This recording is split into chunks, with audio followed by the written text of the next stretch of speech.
என்ன இது ரொம்ப அநியாயம் பண்ணிட்டு இருக்காங்களே. வேகமா விஜய் கூப்பிட்டு சிஎம் ஆக்கி உட்கார வைப்பா. நாட்டில் எந்த வேலையும் நடக்க மாட்டேங்குது. இந்த ஆட்டுக்கு தாடியும் கவர்னர் நாட்டுக்கு கவர்னரும் தேவையில்லைன்ற மாதிரி இது எந்த கவர்னர் வந்தாலும் இதைத்தான் பண்ணுறாங்க. வந்த உடனே இந்த அருள் ஏக்கரா அறுக்க ஆரம்பிச்சிடுறாரு. இனிமேல் இந்த சுப்ரீம் கோர்ட்டு ஹைகோர்ட் நீதிபதிகளை வச்சு தான் பதவி பிரமாணம் பண்ண வைக்கணும். பதவியை போட்டு நிச்சயதார்த்தம் பண்ணி 1.5 வருஷம் கழிச்சு கல்யாணம் வைக்கிற மாதிரி இப்போவே 5 நாள் ஆகுது. இன்னையோட 1 வாரம் ஆக போகுது. ஜெயிச்சு வந்து அது 108 மக்கள் வந்து விநாயகருக்கு தேங்காய் உடைக்கிற மாதிரி பட்டைய கலப்பு பட்டாசு வெடிக்கிற மாதிரி அடிச்சு தூள் கலப்புன்னு 108 கொடுத்துருக்காங்க. அதை வேற 108 மாற்ற போகாதீங்கப்பா. விஜய் அந்த தம்பியர் பயங்கர ஆவேசமாக இருக்காங்க.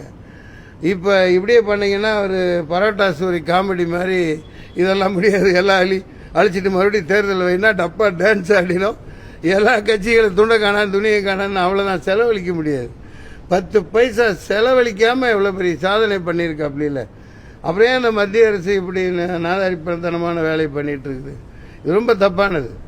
மத்திய அரசு அங்கே வட மாநிலங்கள்லாம் இதே மாதிரி டுபாக்கூர் வேலை பண்ணி 50-60 பேர் ஜெயிச்சவங்களெல்லாம் முதல்வர் ஆக்கி விட்டு போட்டு 50 கோடி 100 கோடி 25 கோடின்னு வாங்கி தான் ஆட்சி அமைச்சாங்க. இது எல்லாத்துக்கும் தெரிஞ்ச விஷயம்.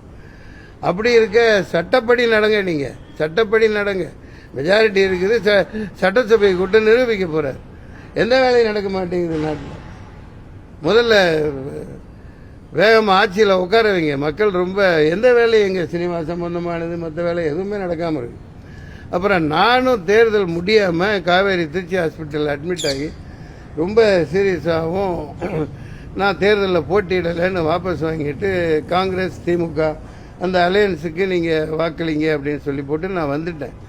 அதுக்கப்புறம் நீ இத்தனை ஓட்டு வாங்கினேன்னு போட்டு சில பேர் அவனோட உண்மத்தத்தை தீர்த்துக்கிட்டு இருக்காங்க. அந்த நாதாரிகளுக்கெல்லாம் பேசணும்னு அவசியம் இல்லை. முதல்ல நாட்டில் கலகம் உண்டு பண்ணாதீங்க. கவர்னர் வேகமாக கூப்பிட்டு விஜய் சிஎம் ஆக்கிற வெளியே பாருங்கள். அப்புறம் பார்த்துக்கலாம். நன்றி, வணக்கம்.